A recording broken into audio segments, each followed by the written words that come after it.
மூகம் கரோதி வாசாலம் பங்கும் லங்கயதே கிரிம் யத்கிருபாதமகம் வந்தே பரமானந்த மாதவம் யம் பிரம்மா வருணேந்திர ருத்ரமருதக துன்வந்தி திவ்யைஸ்தவைகை வேதை சாங்கபதக்ரமோபனிஷதை காயந்தி யம் சாமகாः தியானாவஸ்திததத்கதேன மனசா பஷ்யந்தி யம் யோகினோ யஸ்யாந்தம் ந விதுசுராசுரகணா தேவாய தஸ்மை நமக தேவாய தஸ்மை நமக. 4வது அத்தியாயம் 12வது ஸ்லோகம் படிக்கிறோம். காங்க்ஷந்த கர்மணாம் சித்திம் யஜந்த இக தேவதாः க்ஷிப்ரம் ஹி மானுஷே லோகே சித்திர்பவதி கர்மஜாம். காங்க்ஷந்த கர்மணாம் சித்திம் யஜந்த இக தேவதாः க்ஷிப்ரம் ஹி மானுஷே லோகே சித்திர்பவதி கர்மஜாம். ஸ்ரீமத் பகவத்கீதை 4வது அத்தியாயம் ஞான கர்ம சந்நியாச யோகம். இதில் ஆரம்பத்தில் அவதார தத்துவம் 8வது ஸ்லோகம் வரைக்கும் அவதார தத்துவத்தை சொன்னார். அதை நம்ம விரிவாக பார்த்து முடிச்சிட்டோம். 9வது ஸ்லோகத்தில் இந்த ஆன்மீக சாதனையினுடைய லட்சியம் மோட்சம், அதற்கு சாதனம் ஞானம் அப்படிங்கிறத ஆரம்பித்தார். இந்த ஞான கர்ம சந்நியாச யோகங்கிறதே தத்துவத்தை பற்றி ஞானத்தை பற்றி சொல்கிற கருத்து அத்தியாயம் தான் அது. அதனால் இறுதி லட்சியம் மோட்சம், அதற்கு இறுதி சாதனை ஞானம். அந்த ஞானம் எப்படிப்பட்ட ஞானம் சொல்லும் பொழுது ஆரம்பத்தில் 2வது அத்தியாயத்தில் நம்மை பற்றி அறிவின்னு சொன்னார். நம்ம அறிஞ்சால் அதே ஞானம்னார். இங்கே என்ன சொல்கிறாருன்னா அவருடைய அவதார தத்துவத்தை சொன்னார் பார்த்தீங்களா, அதனுடைய உண்மையான தாத்பரியத்தை புரிஞ்சுக்கிட்டு அவருடைய செயலையும் புரிஞ்சுக்கிட்டு அதை யாரை உள்ளபடி அறிகிறார்களோ அதுவே ஞானம்னார். இதிலே ஒரு ஐக்கியம் வந்துடுது. நம்மளை பற்றி அறிஞ்சாலும் பகவானை பற்றி அறிஞ்சாலும் ஒன்றுன்னா 2 பேரும் ஒன்று தான், ஆத்மாவின் அடிப்படையில் ஒன்று. அப்படி இந்த ஞானத்தை அடைந்த பின் அவர்களுக்கு என்ன பலன் கிடைக்குதுங்கிறத சொன்னார். இந்த உடலை விட்ட பின்பு, இந்த உடலை நீத்த பிறகு அவர்கள் மீண்டும் பிறப்பதில்லை, அவர்கள் என்னையே அடைகிறார்கள். மீண்டும் பிறப்பதில்லைன்னு எங்கேயோ போகிறார்னு அர்த்தம் இல்லை, பகவானோடு ஐக்கியமாகிறார்கள். இது சாத்தியம், சாதனை ஞானம். இது 9வது ஸ்லோகத்தில் பார்த்தோம். பிறகு 10வது ஸ்லோகத்தில் இறுதி சாதனை ஞானம் சொல்லிட்டார். அதுக்கு முன்பு உள்ள சாதனையை சொல்ல ஆரம்பித்தார். அதில் என்ன சொன்னார்னு சொன்னீங்கன்னா கர்மயோகம், பக்தி யோகம், ஞான யோகத்தை படிப்படியாக சொன்னார். ஒரு மனிதன் கர்மயோகத்திலிருந்து ஆரம்பிக்க வேண்டும். கர்மயோகத்தை கடைப்பிடிங்கன்னு சொல்லாமல் இந்த பலனை முதலில் அடைய வேண்டும் சொன்னார். பற்று, பயம், கோபம் நீங்கியவர்களாய் அப்படின்னார். வீதராக பயக்ரோதாக அப்படின்னார். அதாவது பற்று முதல்ல நீங்கணும், பயம் நீங்கணும், கோபம் நீங்கணும். இது 3 நீங்கியாச்சுனாலே போதுமே, மோட்சம் அடைஞ்சது மாதிரி தானே. இது 3 ஆரம்பத்தில் கொஞ்சம் குறையா போகும், முழுசாக நீங்காது. ஓரளவுக்கு நீங்கணும்னாலே கர்மயோக வாழ்க்கை கடைப்பிடிச்சாதான் இதெல்லாம் போகும். அதனால் என்ன சொன்னார், கர்மயோகத்தை கடைப்பிடிங்கன்னு சொல்லாமல் வீதராக பயக்ரோதாகன்ட்டார். பற்று பயம் நீங்கியவர்களாக, அதுக்கு கர்மயோகத்தை செய்யணும். இதை பலனை சொல்லி சாதனையை நாம் புரிஞ்சுக்கிறதுக்காக சொன்னார். 2வது வரி என்ன சொன்னார்னா என்மயமானவர்களாய் என்னை சரணடைந்தவர்களாயிட்டார். 2வது பக்தி யோகம். கர்மயோகம் செஞ்சு மனம் ஓரளவுக்கு சுத்தமானால் பிறகு பக்தியில் போகணும். பகவானை நம்ப வேண்டும், பகவானிடம் சரணடைய வேண்டும், இறை சிந்தனையில் எப்பொழுதும் ஊறி இருக்க வேண்டும். என்ன செஞ்சாலும் சரி கடவுள் மயமாக செய்கிறது, கடவுளுக்காக செய்கிறது. இப்படி இறைமயமானவர்களாய் என்னை சரணடைந்தவர்களாய் அப்படி சொல்லி பக்தி யோகத்தை சொன்னார். அது முடிஞ்ச பிறகு ஞான தவத்தினால் தூய்மை அடைந்தவர்களினார். தவம் எத்தனையோ தவம் இருக்குது. தவம் எவ்வளவோ தவம், எல்லாத்தையும் தவம்னு சொல்வோம். தவம் இருந்து பெற்ற பிள்ளைன்னு கூட சொல்கிறோம். எல்லா சாதனைக்குமே தவங்கிற ஒரு பேர் இருக்குது. கர்மயோகம் கூட தவம் தான், பக்தி யோகம் கூட தவம் தான். நம்ம ஒரு விரதம் இருந்தால் கூட தவம்னு சொல்லுவோம். இங்கே ஞான தபசினால்ட்டார். ஞானம் என்ற தவத்தினால். ஞானம்ங்கிற தவம் என்ன? சிரவணம், மனனம், நிதித்தியாசனம். இது அடைஞ்சால் தூய்மை அடைந்தவர்களாய் இங்கேயும் ஒரு வார்த்தை சொன்னார். அங்கேயும் தூய்மை அடைகிறது, பற்று பயம் கோபம் நீங்கிறது தூய்மை தான். இங்கே என்ன ரெண்டாவது ஒரு ஸ்பெஷல் தூய்மைன்னு சொன்னால், இது அறியாமை நீங்கியவர்களாய். அறியாமைங்கிறத பெரிய அழுக்கு, அது முழுசாக நீங்குச்சுன்னா எல்லா அழுக்குகளும் அடியோடு போய்விடும். அதற்காக அறியாமை நீங்கியவர்களாய், புனிதத்தை அடைந்தவர்களாய் அவர்கள். இது 3 சாதனை சொல்லிட்டு, அப்படி அடைந்தபின் என்னுடைய சொரூபத்தை பலர் அடைந்தார்கள் அப்படின்ட்டார். அப்போ கேள்வி சந்தேகம் வந்துச்சு. 11ஆம் ஸ்லோகத்தில் பார்த்தோம். பலர் அடைந்தார்கள்னால் மிச்ச பேர் ஏன் அடையலை, ஏன் முக்தி அடையவில்லை அப்படின்னு ஒரு சந்தேகம் வரலாம்னு சொல்லிட்டு அதுக்கு பதில் சொன்னார். அதாவது முக்தியை கேட்டால் முக்தியை கொடுத்துருப்பேன். பெரும்பாலான பேர் முக்தி கேட்குறதில்ல. லட்சத்தில் ஒரு ஆள் தான் முக்தி கேட்குறாங்க. லட்சத்தில் ஒரு ஆள், நம்மளாம் 1000ல் ஒரு ஆள் இல்லை, லட்சத்தில் ஒரு ஆள். அடிக்கொருக்கா சொல்கிறேன் நான். இந்த வேதாந்த வகுப்பு கேட்குறவங்களே லட்சத்தில் ஒரு ஆள்னு சொல்ல முடியும். ஏன்னா 1000ல் ஒரு ஆள் கூட கேட்குறதில்ல. அது மட்டும் இல்லை, எனக்கு மோட்சம் வேண்டும் என்று விரும்புபவர்கள் ரொம்ப ரொம்ப அபூர்வம். யார் கேட்குறா அப்படிங்கிறாரு. கேட்குறது இல்லையே, கேட்டால் தானே கொடுக்க முடியும். தர்மனே சூதாடும்போது வர வேணான்னு வேணா, அதனால் வராமல் இருந்துக்கிட்டார். கடவுளே வரக்கூடாதுன்னு வேணா. அப்போ யார் என்னை எப்படி வழிபடுகிறார்களோ அப்படி அவர்களுக்கு நான் அனுகிரகம் செய்கிறேன்ட்டார். அதனால் பெரும்பாலும் மோட்சம் அடைகிறதில்ல, விரும்புகிறதில்ல. மோட்சத்தை அடைஞ்சு ஒருத்தன் கேட்டான்னு சொன்னால் அவனுக்கு ஏதாவது ஒரு சூழலில் அவர் கொண்டு போய் நான் மோட்சத்தை கொடுக்குறேங்கிறார். கொஞ்சம் கர்மவனை பாக்கியிருந்தால் என்ன பண்ணுவார், கொஞ்சம் லேட் பண்ணுவார். அதுக்கான சாதனைகள் வீழ்ச்சியெல்லாம் கூட வரும். அந்த வீழ்ச்சியிலேருந்து திருப்பி திருப்பி மீண்டும் உள்ளே நுழைஞ்சிட்டா போதும், எப்படியாவது கொண்டு போய் சேர்த்துருவார். ஒருவேளை இந்த பிரிவில் இல்லாட்டாலும் கூட அடுத்த பிரிவு கட்டாய மனித பிரிவு ஏற்கனவே சொல்லியிருக்கார். இந்த பிரிவில் முயற்சி நம்ம அதை அடையலைன்னு சொன்னால் அவர் அதுக்கு கேரண்டி கொடுக்குறார். மற்றதில் முயற்சி பண்ணி அடையலைன்னு அப்படி இல்லை. மனித பிறவியில் மட்டும் இந்த முயற்சியை பண்ணியாச்சுன்னு சொன்னால் உனக்கு அடுத்த பிறவி நிச்சயம் பண்ணிடுறேன்னு சொல்லியிருக்கார். அதனால் என்ன சொல்கிறாருன்னா, விரும்பி இதில் மோட்சத்தை விரும்பி உள்ளே நுழைஞ்சிட்டாங்கன்னு சொன்னால் அவர்களுக்கு இந்த ஞானத்தை கொடுக்கின்றேன் அப்படின்னார். பிறகு இன்னொரு விஷயம் அதில் ஒரு முக்கியமான பாயிண்ட் சொன்னார். மனிதர்கள் எல்லா விதத்திலும் என்னுடைய மார்க்கத்தையே பின்பற்றுகிறார்கள்னார்.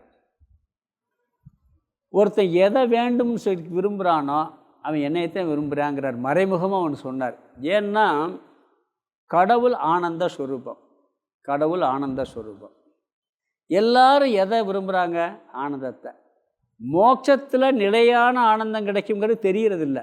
பொருள்களில் இதனால் எனக்கு ஆனந்தம் கிடைக்கும்னு அந்த பொருளை யாரும் விரும்புகிறதே கிடையாது. பொருளில் இருக்கக்கூடிய ஆனந்தத்தை விரும்புகிறாங்க. அப்போ தெரிஞ்சோ தெரியாமலோ நான் ஆனந்த ஸ்வரூபம் என்னைத்தான் விரும்புகிறார்கள் ஒன்று சொன்னார்.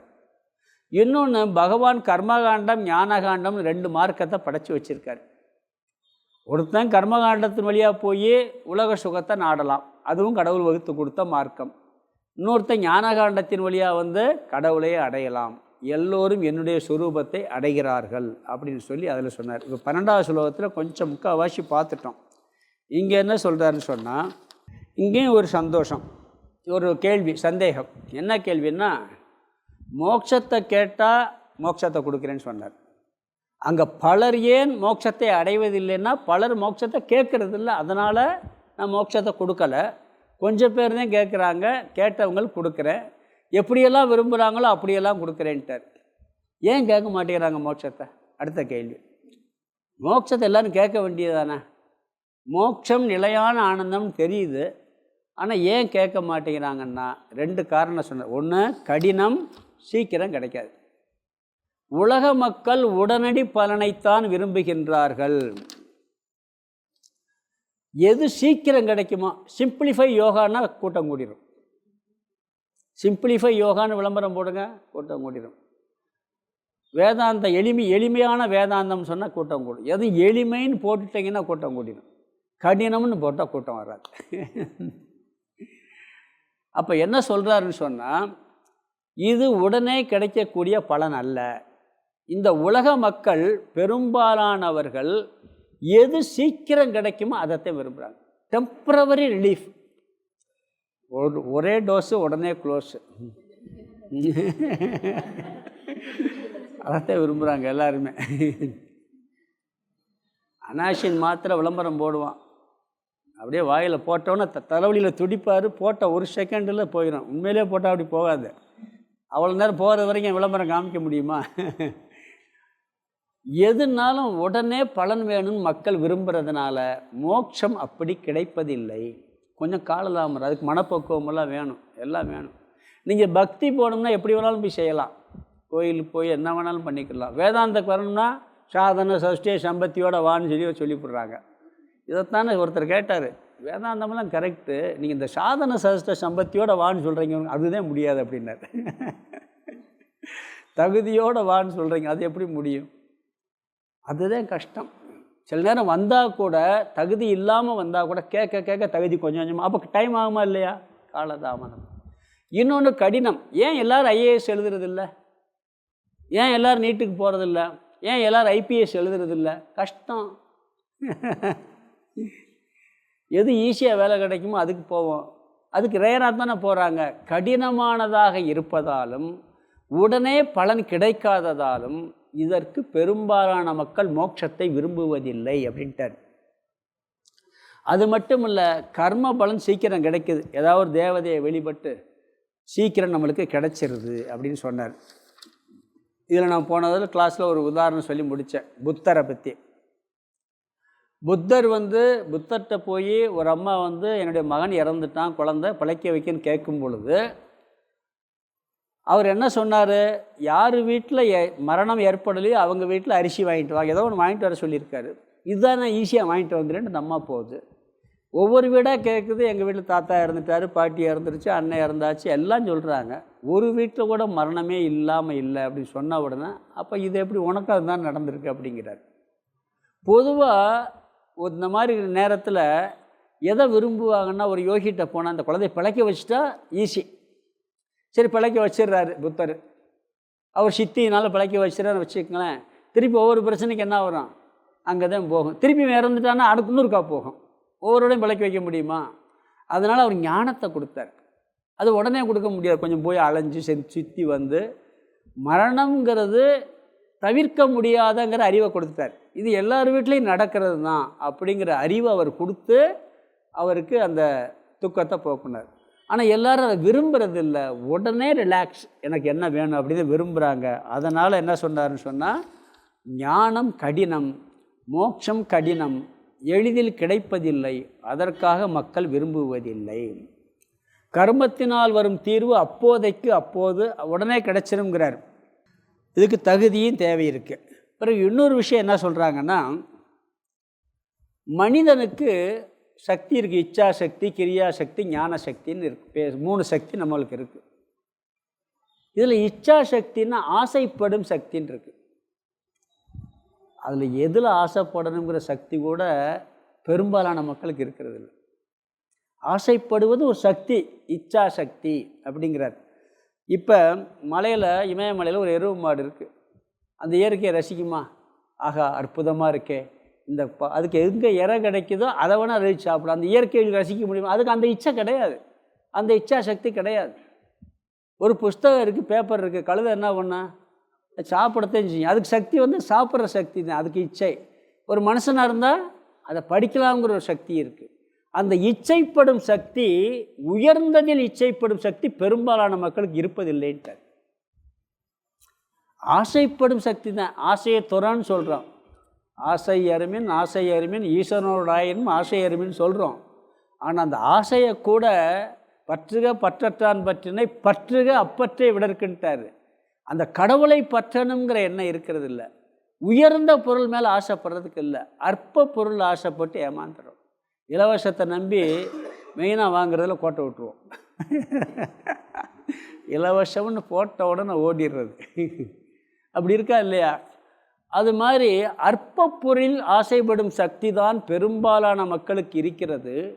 மோட்சத்தை விரும்பக்கூடிய இச்சா சக்தி இருப்பதில்லைன்ட்டார். அதனால் பெரும்பாலானவர்கள் மோட்சத்தை விரும்புவது இல்லை.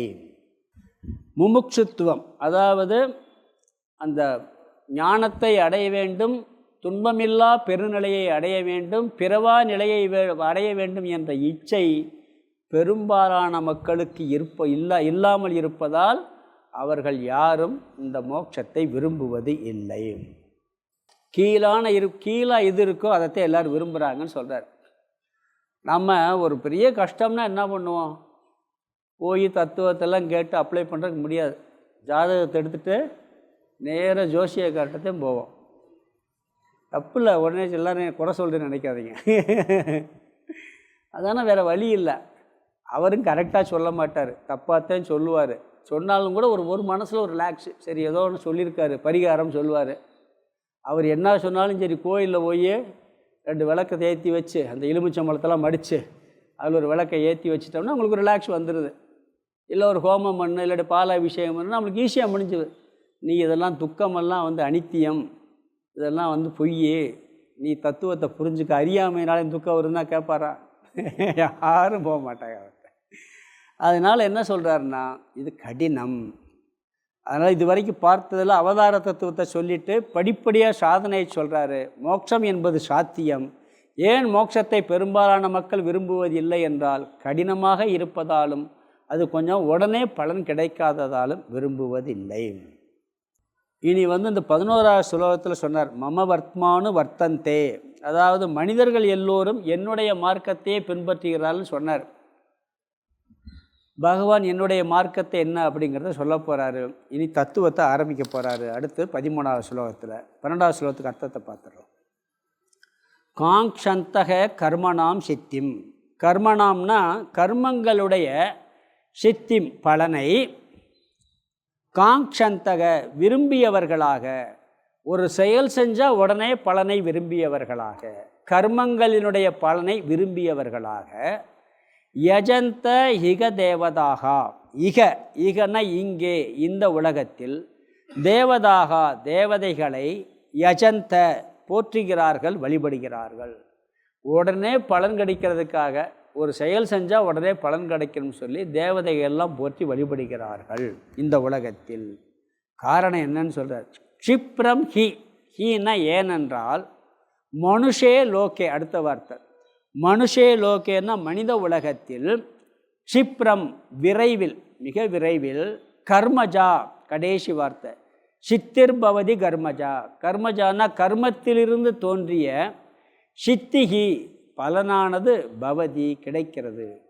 க்ஷிப்ரம்னா விரைவில், விரைவில், கர்மஜா கர்மத்திலிருந்து தோன்றிய, சித்திகி பலனானது, பவதி கிடைக்கிறது. விரைவில் ஒரு செயல் செஞ்சு ஒரு பூஜை பண்ணு, அதுக்கு உடனே பலன் கிடச்சிரும். அதுக்காக எல்லாம் விரும்புகிறானே ஒழிய மோட்சத்தை பெரும்பாலும் விரும்புறதில்லை. அதனால் அவங்களுக்கு விருப்பம் இல்லை, மோட்சத்தை நாடுவதில்லைன்னு சொல்லிட்டார். கர்மத்தின் பலன் உடனே கிடைக்கிறது. கர்ம பலனை விரும்பி அவர்கள் தேவர்களை வழிபடுகிறார்கள். அடுத்து 13வது ஸ்லோகம் படிக்கிறோம். சாதுர்வர்ணியம் மயா சிருஷ்டம் குணகர்ம விபாகசக தஸ்ய கர்த்தாரமபி மாம்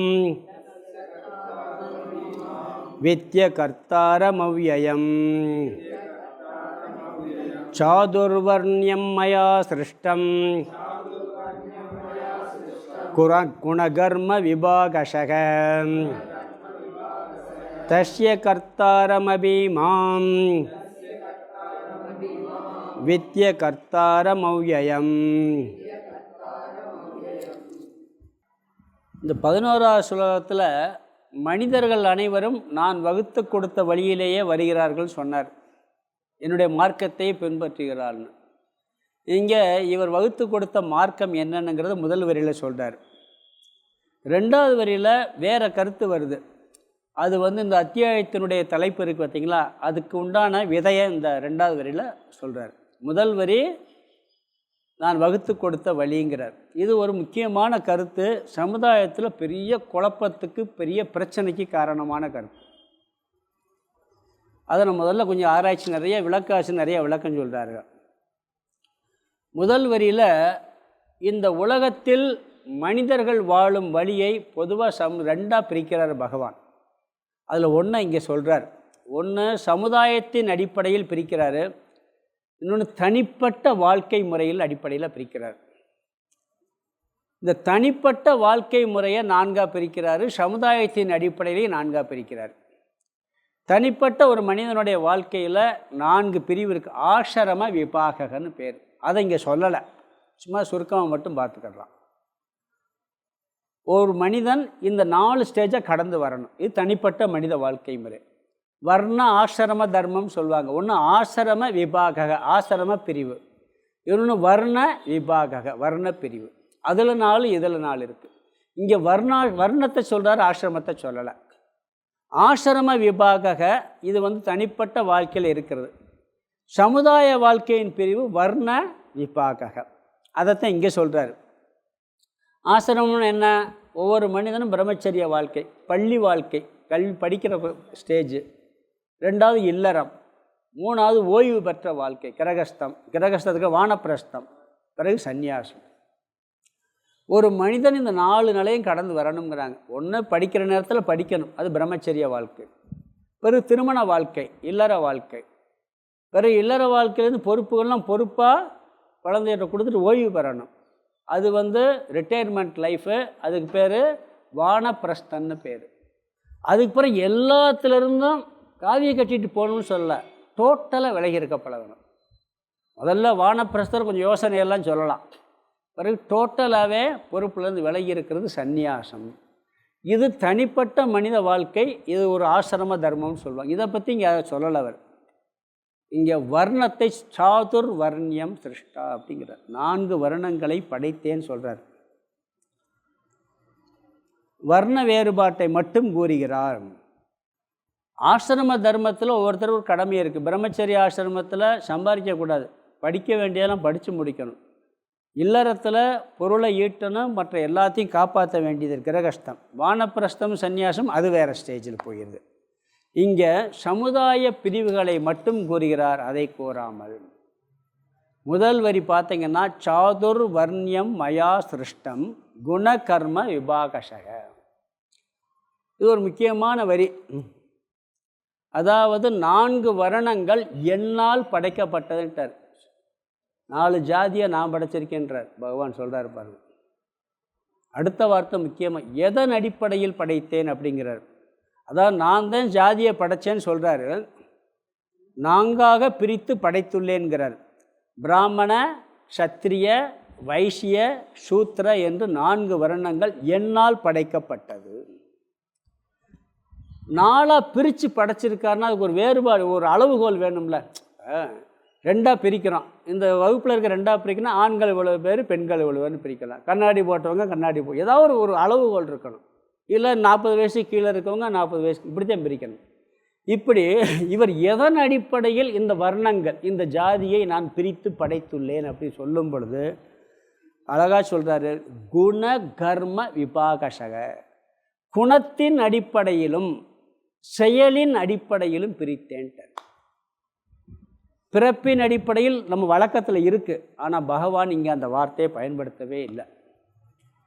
4 வர்ணங்களை குணத்தின் அடிப்படையிலும் தொழிலின் அடிப்படையிலும் கர்மத்தின் அடிப்படையிலும் நான் 4ஆக ஜாதியை பிரித்துள்ளேன் அப்படிங்கிறார். இதை முதல்ல விசாரம் செய்யணும். இது பெரிய விசாரமே இருக்குதுக்கு. அதாவது கடைசியில் 2வது என்ன சொல்கிறாருன்னு, இப்படி பிரித்தாலும் நான் பிரிக்கலை அப்படிங்கிறார், செஞ்சாலும் செய்யலைன்னு சொல்லப்படுறார். அதே ஞான கர்மம், அகர்மத்தில் கர்மம், அது 2வது தனி டாபிக். நான் எல்லா செயலையும் செய்யலைங்கிறதுக்கு முக்கியமாக இந்த செயலை சொல்கிறார். நான் 4 வர்ணங்களை படைத்தேன், அதை குணத்தின் அடிப்படையிலும் செயலின் அடிப்படையிலும் பிரித்தேன் அப்படிங்கிறார். இதை வச்சு அறையன் பார்க்கலாம். காரணம் என்னன்னா, இதை தெளிவாக புரிஞ்சுக்கிற வேண்டிய எல்லாருக்கும் அவசியம் இருக்குது. ஏன்னா எல்லா குழப்பமே, சமுதாய குழப்பமே இந்த ஜாதி அடிப்படையில் தான் வருது. ஏன்னா எல்லா குறையும் சாஸ்திரத்தை குறை சொல்கிறது என்ன, சாஸ்திரம் சம்பிரதாயத்தில் இந்த ஜாதி அடிப்படை வருது, இந்த வேறுபாடுகள்லாம் இருக்குதுன்னு சொல்லி சொல்கிறாங்க. உண்மையிலே சாஸ்திரத்தில் குறை கிடையாது. குணத்தின் அடிப்படையிலும் கர்மத்தின் அடிப்படையும் சொல்லிட்டார். அதை புரிஞ்சுக்கிறவங்க அடிப்படையில் தான் வித்தியாசமே இருக்குது. அது எப்படின்னு பார்ப்போம்.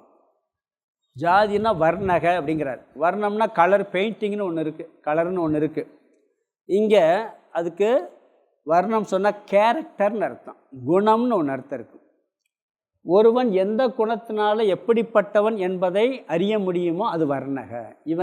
இது என்ன கலர்னு சொல்கிறது மாதிரி அவன் எப்படிப்பட்ட குணத்தை உடையவன் அப்படிங்கிறதுனால அந்த ஜாதி அப்படின்னு சொல்கிறார். வர்ணக அப்படின்னா எந்த குணத்தை வைத்து ஒருவனுடைய தன்மையை நிர்ணயிக்க முடியுமோ அதற்கு வர்ணம்னு பெயர். அந்த வர்ணங்கள் 4: பிராமண, சத்திரிய, வைசிய, சூத்திர. முதல்ல பிராமணங்க எடுத்துக்கலாம். பிராமணன் என்பதற்கு என்ன லட்சணம்? முதல்ல 2 லட்சணம் பார்க்கலாம். முதல்ல சொல்லப்படுது. பொதுவாக பிரம்மன்னா வேதம்னு ஒரு அர்த்தம் இருக்குது. பிரம்மன்னா வேதம்னு ஒரு அர்த்தம் இருக்குது.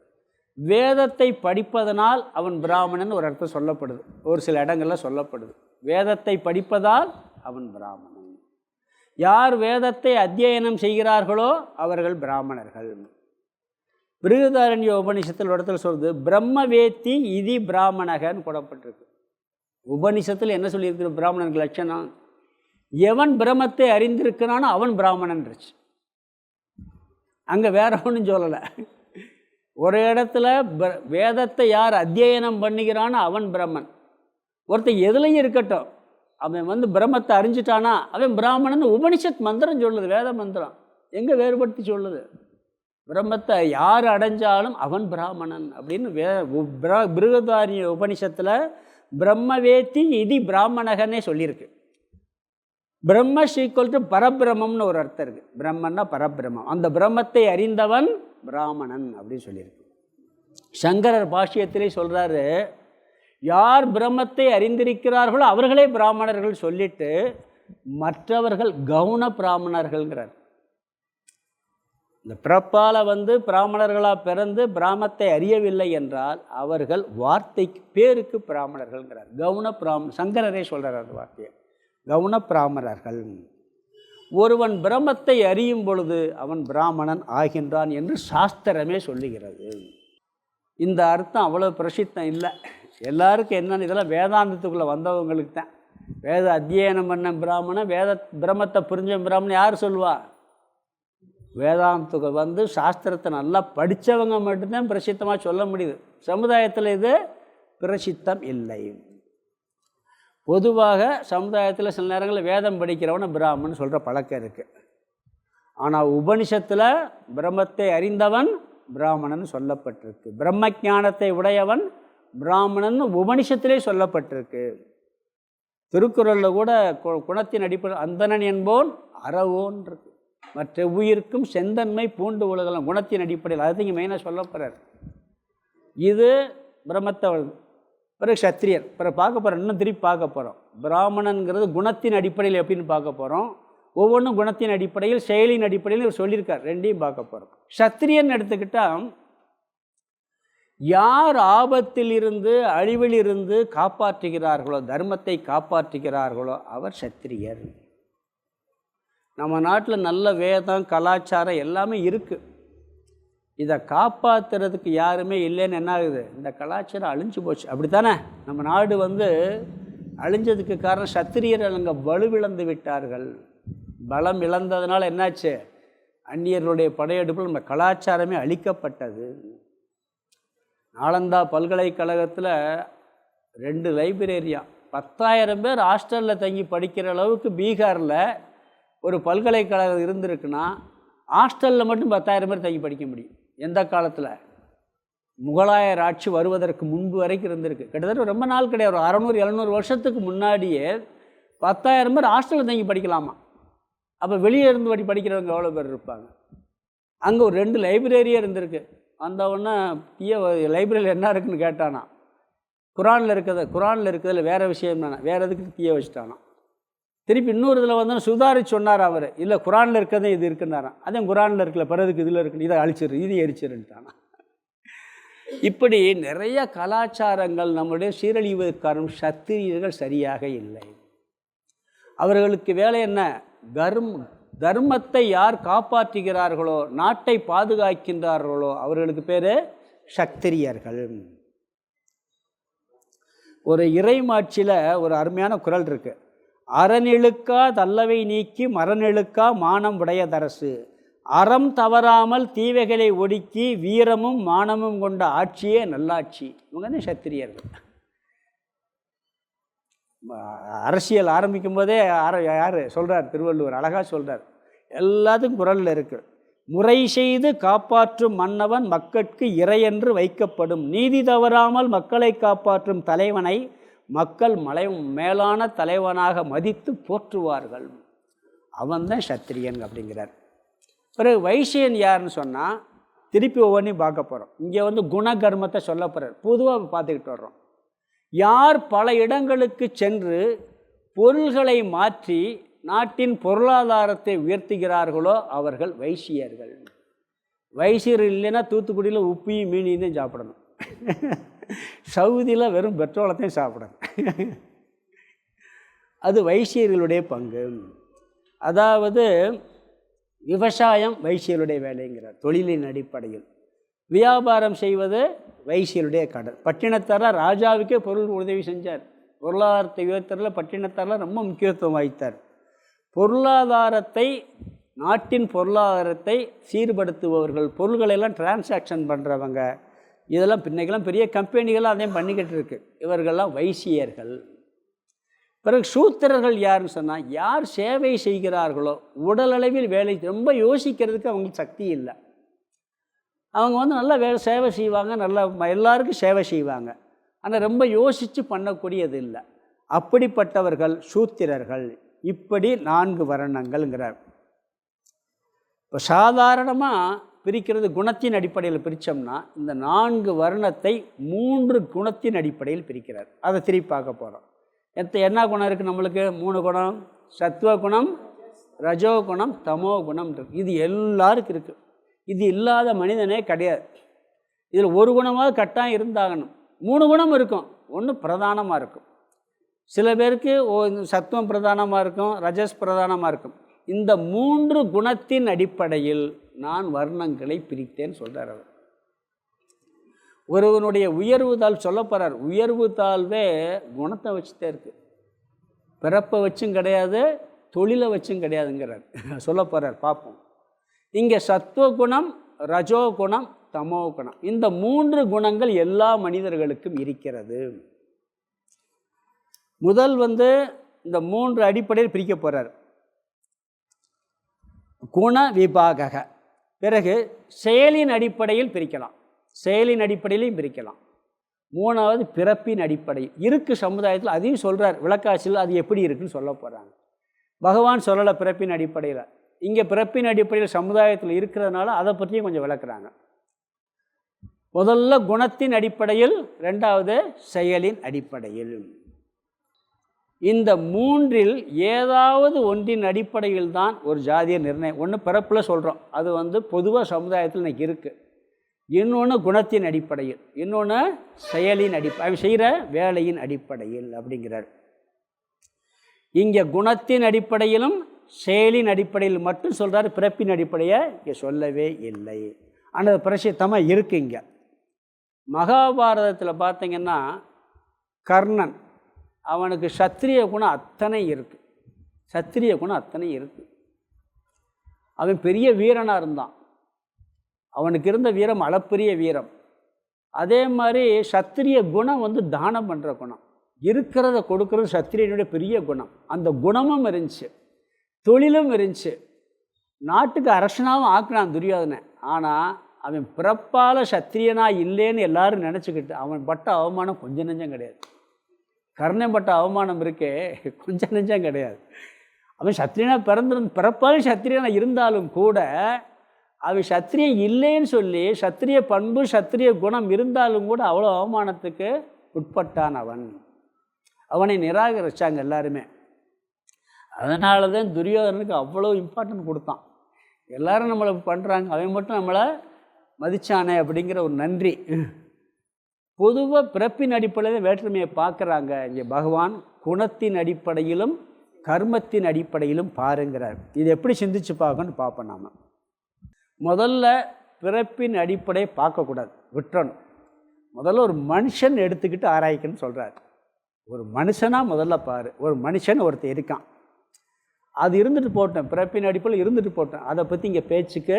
ஒரு மனுஷனாக இருக்கான், அவன் என்ன ஜாதிங்கிறத ஒரு மனுஷன் முதல்ல ஃபிக்ஸ் பண்ணிக்கிறணும். அதுக்கு பிறகு தான் இந்த நான் பகவான் சொன்ன சிஸ்டத்தை அப்ளை பண்ணி பார்த்து இவன் பிராமணனா சத்திரியனா வைசிய பிறப்பின் அடிப்படையில் அது ஒரு பக்கம் இருந்தால் இருந்துட்டு போட்டோம். அதை பற்றி இங்கே ஆராய்ச்சியே இல்லை. என்ன சொல்கிறாருன்னா, குணத்தின் அடிப்படையிலும் செயத்தின் அடிப்படையும் பார்க்கணும்னு சொல்கிறாரு. இங்கே முதல்ல பிறப்பின் அடிப்படையில் பார்க்கலாம்னு சொல்கிறாரு. ஆனால் அது அவ்வளோ தூரம் பண்ணுறதில்லை. இங்கே ஒரு விளக்காசிரியர் ஒன்று சொல்கிறாரு. ஒருத்தர்கிட்ட கேட்டாங்களாம், பிராமணனை பிறக்கிறதுக்கு என்ன பண்ணணும்னு கேட்டாராம். அவர் சொன்னார், அந்த பிராமணரே சொன்னாராம், எதுக்கு சொன்னாரோ தெரியுமா, ரொம்ப பாவம் பண்ணியிருக்கணும்னாராம். ஏன் அப்படி சொல்கிறேன்னு கேட்டால், ஒரு வேலையும் கிடைக்க மாட்டேதுல்ல, ஒரு சலுகையும் கவர்மெண்ட்டில் இல்லை. ஏன்னா என்ன நல்லா படித்தாலும் எங்களுக்கு சலுகை கிடைக்கலையா, அதனால் நாங்கள் பாவம் பண்ணாதனால தான் இப்படி பிறந்தோம்னாரா அவரால். இப்படி சொல்கிறார் ஒருத்தர். அது பிராமணரே சொன்னார், ஜோக்கா சொல்லுவாங்க அவர். நிறையா பேர் என்ன பண்ணுறாங்கன்னா, படித்து பிராமணா பிறந்து வேதம் படித்து வேதத்தை காப்பாற்றணும். நிறைய பேர் அப்படி பண்ணுறதில்ல. படித்தா இந்த இதுவும் வேலையும் இப்போ கிடைக்கிறது. இப்போ என்ன ஆகிப்போச்சு, அப்படியே உள்ட்டா மாறி போச்சு. அவங்க படித்தா வெளிநாட்டுக்கு போயிடுறாங்க, வைசியம் பண்ணுற வேலையில் அவங்க பண்ணுறாங்க.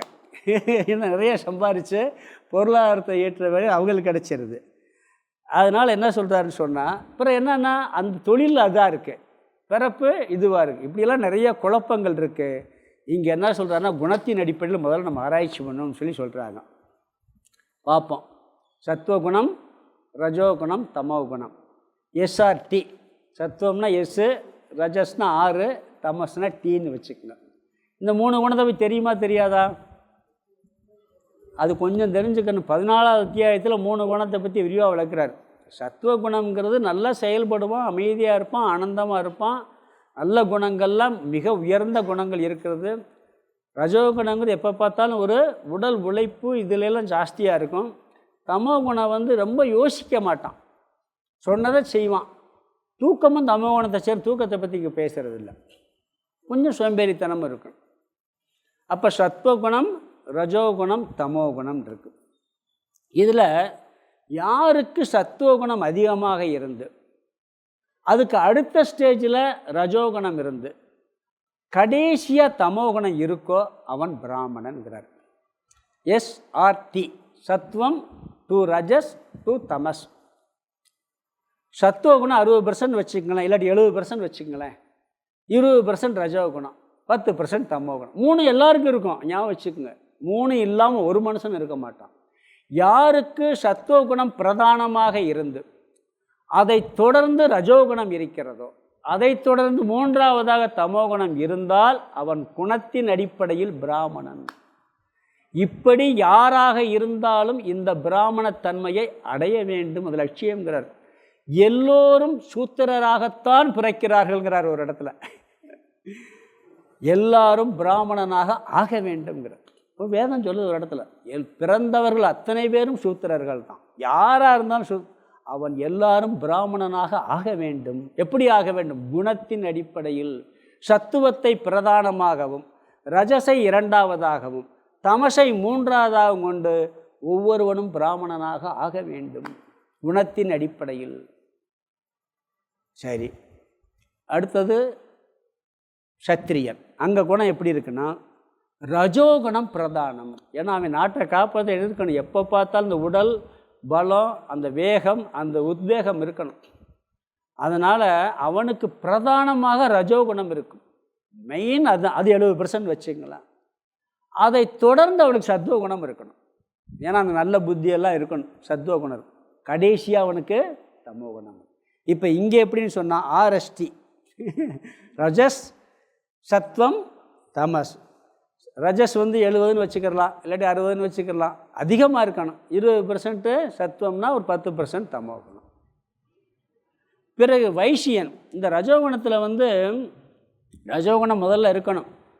அதை அவன் கொஞ்சம் பயன்படுத்தினாத்தான் அழிக்க முடியும். அதேமாதிரி தியாக புத்தியும் கொஞ்சம் இருக்கணும். அவன் தியாக புத்தி இல்லாட்டி சத்திரியனாக இருக்க இதே இல்லை. மக்களுக்காக நாட்டுக்காக காப்பாற்றணும்னா அந்த தியாக புத்தி அவனுக்கு இருக்க வேண்டும். அதுக்கு சத்துவ குணம் தேவை இருக்குது. பிறகு வைசியனுக்கு எப்படின்னா, பிரதானமாக இதே ரஜோகுணம் தான் அவனுக்கும். சத்திரியனுக்குள்ள ரஜோகுணம் தான் வைசியனுக்கும் பிரதானமாக இருக்கணும். ஆனால் செகண்ட் அவனுக்கு சத்துவம் இருக்கும், இவனுக்கு செகண்டு தமோ குணம் இருக்கும். யாருக்கு? வைசியனுக்கு. இரண்டாவதாக தமோ குணமும் மூன்றாவதாக சத்துவ குணமும் இருக்கும். இப்போ வைசியன் சத்திரியனில் பார்த்துக்கிட்டே 2 பேருக்கு பிரதானம் எது? ரஜோகுணம். ஆனால் அவனுக்கு ரஜோகுணத்தை தொடர்ந்து சத்துவகுணம் இருக்கும், மூணாவதாக தமோ குணம் இருக்கும். வைசியனுக்கு ரஜோகுணத்தை, ஏன்னா ரஜோகுணம் இல்லாட்டி அந்த வேலை செஞ்சு பிஸ்னஸ் எல்லாம் பண்ண முடியாது, வியாபாரமெல்லாம் அந்த இருக்கணும். ஆனால் இவனுக்கு அந்த ஒரு தானம், இந்த மாதிரி புத்தி இதெல்லாம் கொஞ்சம் கம்மியாக இருக்கும், சத்திரியனுக்கு அதிகமாக இருக்கும். அதனால் இவனுக்கு என்ன சுகத்தை அனுபவிக்கிற என்ன ஜாஸ்தியாக இருக்கும் வைசியனுக்கு. அதனால் இவனுக்கு செகண்டரியாக தமோ குணம் வந்துடுது, மூணாவதாக சாத்விய குணம் வருது. இப்படி ஒருத்தனுக்கு நல்ல பொருளை ஈட்டுறான், தானம் இந்த மாதிரி குணம் சத்துவ குணம் இருந்தால் அவன் சத்திரியன் தான், வைசியன் கூட சொல்ல முடியாது. பிறகு தமோ குணம் மூணாவது. ஆனால் ரஜோகுணத்தை தொடர்ந்து தமோ குணம் இருந்து மூணாவது ரஜோகுணம் வந்தால் அவனுக்கு பேர் வைசியன், ஆர்டிஎஸ் அது. பிறகு சூத்திரன். நீங்கள் பார்த்தீங்கன்னா சத்திரியன் பொதுவாக தானம் நிறையா பண்ணுவாங்க, வைசியர்களுக்கும் கூட அந்த புத்தி இருக்கணும். நிறைய பேர் அதில் ஒரு சில பேர் பார்த்திங்கன்னா வைசியர்கள் நிறைய தான தர்மம் பண்ணுறாங்க, சத்திரியர்களும் பண்ணுவாங்க, வைசியர்களும் பண்ணுவாங்க. அப்படி இருந்துச்சுன்னா அவங்களுக்கு பேர் என்ன? இன்றைக்கி வியாபாரிகள், பிஸ்னஸ்மேன்லாம் வடக்கையெல்லாம் போயிட்டிங்கன்னா இந்த யாத்திரைகள் கொடுக்குற தானம் இருக்கே, அதிகமான தானம் அவங்க தான் பண்ணுறாங்க. இங்கேயும் இப்போ பார்த்தீங்கன்னா என்னது பாத யாத்திரை போகும்போது பார்த்தா அவ்வளவு தானம் நடக்குது. யார் பண்ணுறா? வியாபாரிகள் தான், வைசிய குலத்தில் பிறந்தது பண்ணுறாங்க. அது சாத்வீக குணம் தான், அது கடைசியாக இருக்குது இவங்களுக்கு. சத்திரியனுக்கு எப்போ பார்த்தாலும் பண்ணுவான், அவன் தான தர்மம் பண்ணிக்கிட்டு இருப்பான், அது ரெண்டாவது. சூத்திரனுக்கு முதலில் பிரதானமாக இருக்கிறது தமோகுணம், ரெண்டாவது ரஜோகுணம், சாத்விய குணம் மூணாவது இருக்குங்கிறார். தமசு, ரஜசு, சாத்வீகம். தமோகுண பிரதானம் தூங்கிக்கிட்டே இருப்பான்ல, அவன் ரொம்ப மூளையை பயன்படுத்த மாட்டான், செய்வான், சேவை செய்வான், என்ன சொன்னாலும் செஞ்சு கொடுப்பான். ஆனால் அதிகமாக புத்தியை பயன்படுத்துறதில்ல. அதுக்கு பிறகு உடல் உழைப்பு வேணும், இல்லாட்டி பண்ண முடியுமா? வேலை செய்ய முடியும். ஆனால் ரெண்டாவது ரஜஸ் இருக்கும், மூணாவது சாத்விக குணம் இருக்கும். அதாவது சில பேர் இந்த கொத்தனார் வேலைக்கு போவாங்க பார்த்திங்கன்னா, சித்தாள் வேலைக்கு போவாங்க, அந்த ரொம்ப சிந்திக்கலைன்னு வச்சுக்கலாம், கடைசி வரைக்கும் அவன் நிமிந்தாலத்தான் இருப்பான். கொஞ்சம் யோசிக்கிறேன் பிறகு இவன் கொத்தனார் ஆயிடுவான். இவன் கொத்தனார் ஆகி பிறகு என்ன, சில பேர் கொத்தனார் இல்லை, அதுக்கு பிறகு என்னன்னுவான், அதுக்கு அடுத்து போயிடுவான், அந்த சூப்பர்வைசர் ஆயிடுவான், பிறகு பில்டிங் கான்ட்ராக்டரே ஆயிடுவான். கொஞ்சம் யோசிச்சான்னா இவன் என்ன பண்ணுறான், புத்தியை தீட்டின உடனே அடுத்தடுத்த ஸ்டேஜுக்கு போயிடுறான். இந்த நிலையிலேருந்து போனால் அவன் உண்மை என்ன ஆயிடுறான், வைசியன் ஆயிடுறான், அப்புறம் சத்திரியன் ஆயிடுறான். போகலைன்னா என்ன பண்ணுறான், அதே லெவலில் தான் இருந்துக்கிட்டே இருக்கிறான். அதாவது இன்ஜினியர் எப்படி சில பேர்லாம் பார்த்துருக்கேன், எங்கள் ஊர்லேயே ஒருத்தர் இருக்கார், சாதாரண நிமிந்தாளாக இருந்தார், கொத்தனார் ஆனார், ஒரு பில்டிங் கான்ட்ராக்டர் ஆனார், இப்போ பெரிய காலேஜெல்லாம் கட்டி சேர்மனாக இருக்கார். இன்ஜினியருக்கு இன்ஜினியருக்கு இல்லாத மூளையெல்லாம் அவருக்கு இருக்குது. படமே போடாமல் கட்டிடுவார், இவங்கெல்லாம் படம் போட்டு தான் கட்டுவாங்க. அப்போ லோ லெவல்லேருந்து போக முடியுதில்ல, அது எல்லாராலும் முடியும். இப்படி 3 குணத்தின் அடிப்படையில் சொல்கிறாங்க. ஞாபகம் வச்சுங்க, பிராமணர்னா எஸ்ஆர்டி ஞாபகம் வச்சுக்கிறேன். சரி, எஸ்னா சத்வம், ஆர்னா ரஜஸ், டீனா தமஸ். சத்திரியன்னா ஆர்எஸ்டி, ரஜஸ் சத்வம் தமஸ். வைசியன்னா ஆர், ரஜஸ் தமஸ், டிஎஸ் சத்வம் ரெண்டாவது. சூத்திரன் டிஆர்எஸ், தமசு ரஜசு சாத்வீகம். 70%, 20%, 10% வச்சுக்கிடலாம், இல்லை 60, 30, 10ன்னு வச்சுக்கிடலாம். இந்த அடிப்படையில் ஒரு குணத்தின் அடிப்படையில் நான் ஜாதியை படைத்தேன், வர்ணங்களை படைத்தேன் சொல்கிறார் அவர். பகவான் சொல்கிறார், வேறு யாரும் சொல்ல. இந்த குணம் எப்படி யாருக்கு இருக்கோ அவங்க பிராமணன், இதன் அடிப்படையில் பிரித்தேங்கிறார். பார்ப்போம் பின்னாடி. அடுத்தது கர்மத்தின் அடிப்படையில் பிரித்தல். பிராமணனுடைய செயல் என்னன்னா படித்தல், படிப்பித்தல். அதாவது நல்லா படிக்கணும், சொல்லித்தரணும். வேதம் சொல்லித்தரது மட்டும் இல்லை, எந்த ஒரு டீச்சிங் செய்கிறவங்கன்னா அதுக்கு பேர் ஒரு பிராமணருக்கு டீச் பண்ணுற, இது பிராமண தொழில் அப்படிங்கிறார். துரோணர் வந்து என்ன கற்றுக் கொடுத்தாரு? வேதமாக கற்றுக் கொடுத்தாரு, வில் வித்தையை கற்றுக் கொடுத்தார்.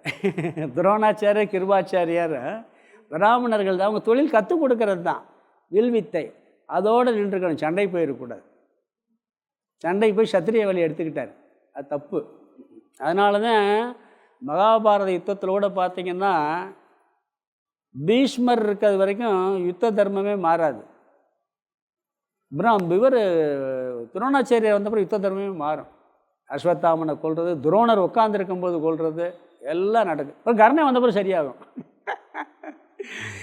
சிலதெல்லாம் இருக்குது, அதெல்லாம் அந்த குணத்தின் அடிப்படையை சொல்கிறார்.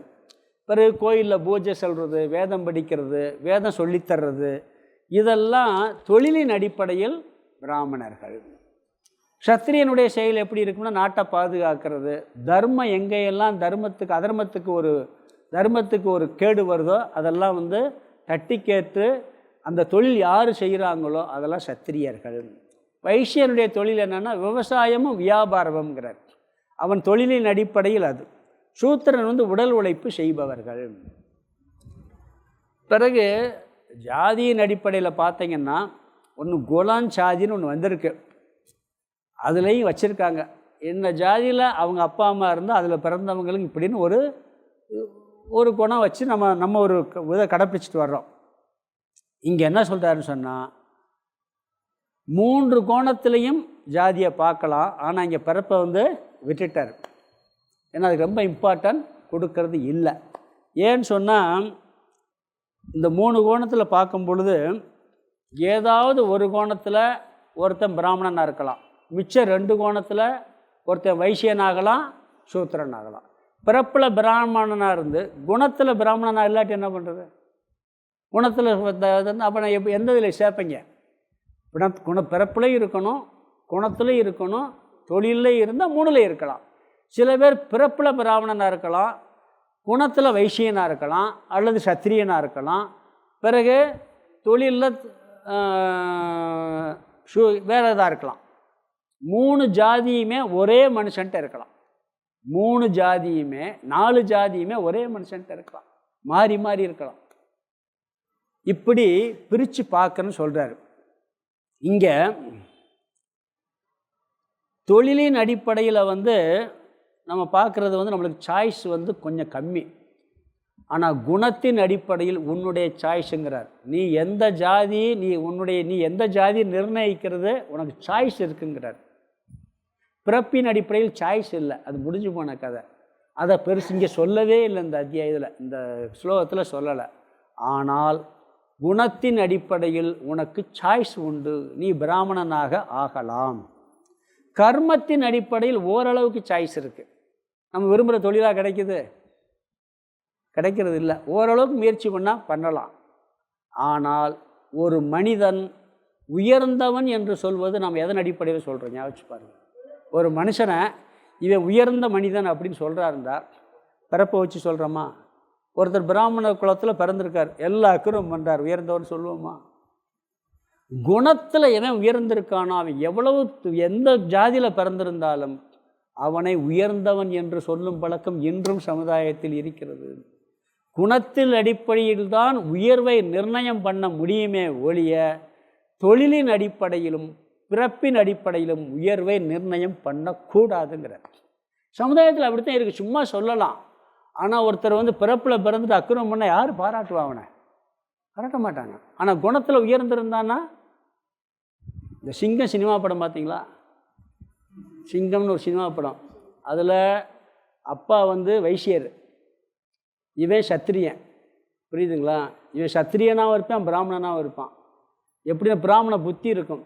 கேட்பார் அவர், ஞாபகம் இருக்கா? இந்த மூடை எவ்வளோ அரிசி வருதுன்னு கேட்டு சொல்லுப்பாம்பாப்பில். இவன் என்ன பண்ணுவான்? அப்பா வைசியர், வியாபாரம் பார்க்குறவர்.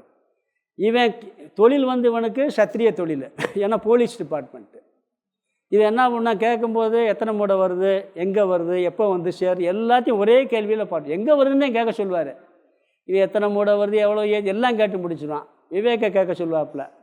போய் எத்தனை வந்து எத்தனை மூடை வருது, ஒவ்வொரு இடையும் போய் கேட்டே வருவான். அதனால நீ போலீஸாகவே இருக்க, அவன் இன்ஸ்பெக்டர் ஆகிட்டான் பாரு.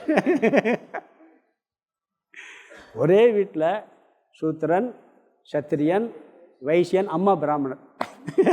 எல்லாத்துக்கும் சாப்பாடு போட்டு இருக்கா இல்லையா? இன்னொரு படத்தில் பார்த்துருக்கேன், இதே இப்போ சூரிய நடித்த படம் தான். பிராமணனாக இருப்பான், ஒரு அதர்மம் நடக்கும், சத்திரியன் ஆயிடுவான், பூரா அடித்து மோசம் பண்ணி எங்கே பண்ணிவிட்டு இப்போ திருப்பி என்ன பண்ணுவான், அவங்க அப்பா போராடி திருப்பி அவனை பிராமணன் ஆக்குவார். ஒரு பார்த்தேன், கோர்ட்லேயே அவனுக்கு எதிர்ப்பு சாட்சி சொல்லி அவனை கொண்டு வந்து. அப்போ யாருமே குணத்தின் அடிப்படையில் மாற முடியும். சாய்ஸ்ன்ட்டார். நீ நினச்சா நீ பிராமணன் ஆகலாம், நீ நினச்சா வைசியன் ஆகலாம், நீ நினச்சா சூத்திரன் ஆகலாம், நீ நினச்சா சத்திரியனாகவும் ஆகலான்ட்டார். இதுக்கு சாய்ஸ் இருக்குது. அது மட்டும் இல்லை, சமுதாயத்தின் உயர்வே குணத்தை வைத்துத்தான் இருக்கிறதே ஒழிய பிறப்பை வைத்தும் தொழிலை வைத்தும். ஒரு கலெக்டராக இருக்கிறாரு, மோசமாக நடந்தால் யார் மதிப்பா? வெளியே வந்து ஒரு மினிஸ்டர் கூட இருக்கட்டும், வெளியே மதிப்பு கொடுப்பான், உள்ளுக்குள்ளே திட்டுறோமா இல்லையா? திட்டுறவங்களும் இல்லை, அரசியல்வாதி எல்லோரும் போந்துக்கிட்டா இருக்காங்க. வெளியே வந்தால் மதிப்பு, மாலை, மரியாதை. ஆனால் பண்புல உயர்ந்தால் எல்லாம் குணத்தின் அடிப்படையில் தான் உயர்வு வருகிறது. பிறப்பின் அடிப்படையில் உயர்வு இல்லை, செயலின் அடிப்படையிலும் இல்லைங்கிறார். இன்னொன்று, பிறப்பின் அடிப்படையில் சாய்ஸ் இல்லை, அது முடிஞ்சு போச்சு. அதை பெருசாக எடுத்துக்கிற வேணாம், அதை வச்சு உயர்வு தாழ்வு இல்லை அப்படின்ட்டு அதை அப்படியே ஏற்றுக்கலனுங்கிறார். அதில் பெருமையும் இல்லை சிறுமையும் இல்லைன்னு புரிஞ்சுக்கிறணுங்கிறாங்க. ஒரு உயர்ந்த குலத்தில் பிறந்திருக்கேன்னு பெருமைப்பட வேண்டியதும் இல்லை, நான் கீழ்ந்த குலத்தில் சிறுமைப்பட வேண்டியும், அதில் பெருமையும் இல்லை சிறுமையும் இல்லை. இன்ஃபீரியாரிட்டி காம்ப்ளெக்ஸும் இருக்கக்கூடாது, சுப்பீரியாரிட்டி, அது சாய்ஸ் இல்லை, அது ஏதோ இருக்குது, வந்தாச்சு, முடிஞ்சு போச்சு. அதை பற்றி இங்கே பேச்சே இல்லைங்கிறாங்க. நீ சுப்பீரியாரிட்டியாகவும் நினைக்கக்கூடாது, நீ இன்ஃபீரியாரிட்டியாகவும் நினைக்கக்கூடாது. பெருமையும் இல்லை சிறுமையும் இல்லை, அதனால் உனக்கு உயர்வும் இல்லை தாழ்வும் இல்லை. அதே மாதிரி தொழிலின் அடிப்படையும் அப்படித்தான். உனக்கு அதில் ஓரளவுக்கு சாய்ஸ் இருக்குது. நீ நினச்சா ஒரு நல்ல தொழில் பண்ணலாம், ஆனால் அதை வைத்து உன்னுடைய உயர்வும் தாழ்வும் நிர்ணயிக்கப்படுவது இல்லை. குணத்தின் அடிப்படையில் மட்டுமே தான் ஒரு மனிதன் உயர்வாகவும் தாழ்வாகவும் மதிக்க முடியுங்கிறார்.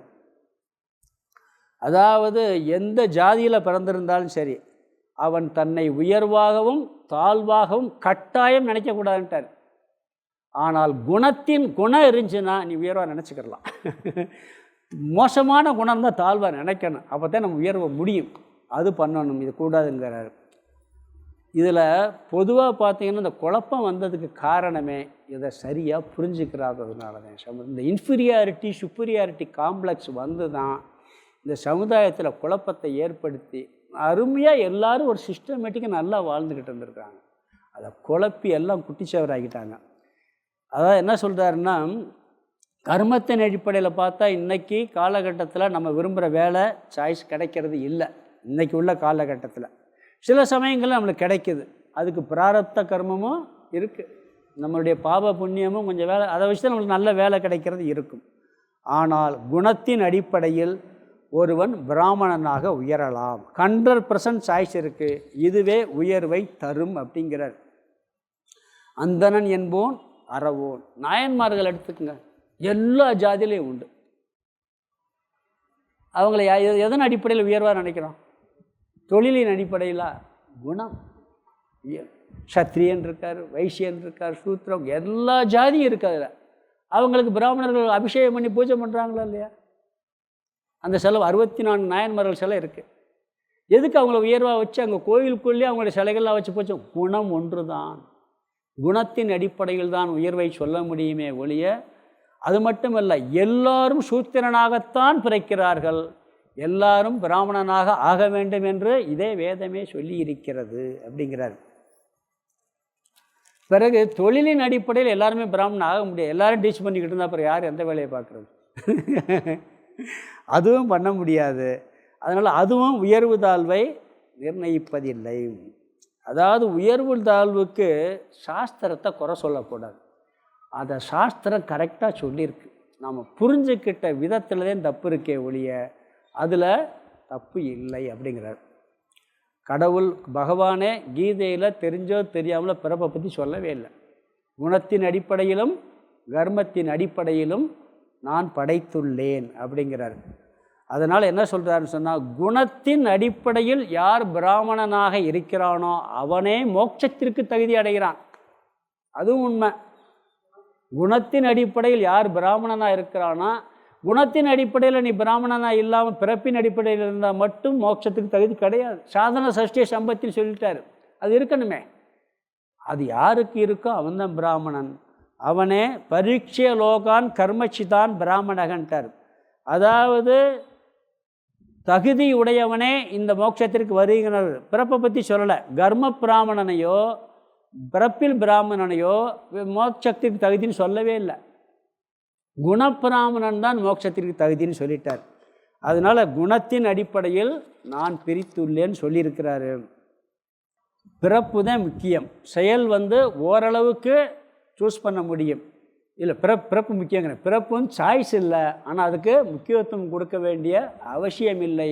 அதில் உயர்வாகவும் தாழ்வாகவும் நினைக்க வேண்டிய கட்டாயம் இல்லை, தேவையே இல்லைன்ட்டார். குணத்தில் உயரணும். குணத்தில் எவன் உயர்ந்திருக்கின்றானோ அவன்தான் உயர்ந்தவன், அவன்தான் பிராமணன். இவர் குணத்திலையும் கர்மத்திலையும் பிரிச்சேன்னு சொல்கிறார். செயலின் அடிப்படையிலையும் சொல்லியிருக்கிறாரு. ஆனால் முக்கியமாக உயர்வு என்பது குணத்தை வைத்து மட்டும்தான் இருக்கிறது. ஒருத்தன் கோயிலில் பூஜை செய்யலாம், தூய்மைப்படுத்தலாம், நெய்வேத்தியம் தயார்படுத்தலாம், என்ன பண்ணினாலும் கூட குணம் வேண்டும் அவனுக்கு. நீத்தார் பெருமையிலோட குணமென்னும் குன்றேறி நின்றாருங்கிறார். யாரை சொல்கிறாரு? துறவிக்கு லட்சணமே என்ன சொல்கிறாரு? குணமென்னும் குன்றேறி நின்றார். வெகுளி கணமேயும் காத்தல் எரிதுங்கிறார். அது வேறு. அடுத்து குணத்தில் யார் உயர்ந்தவனோ அவனே துறவின்னு சொல்கிறார். அதனால் அதில் அந்தணன் என்போன் அறவோன்னு அவர் சொல்லிட்டார். மற்றவிற்கும் செந்தன்மை பூண்டொழுகலான்னு சொல்லி அவர் லட்சியம் சொல்லியிருக்கிறாரு. இதனுடைய இன்னொரு விளக்கமும் அடுத்த 2வது வரி ஒன்று இருக்குது.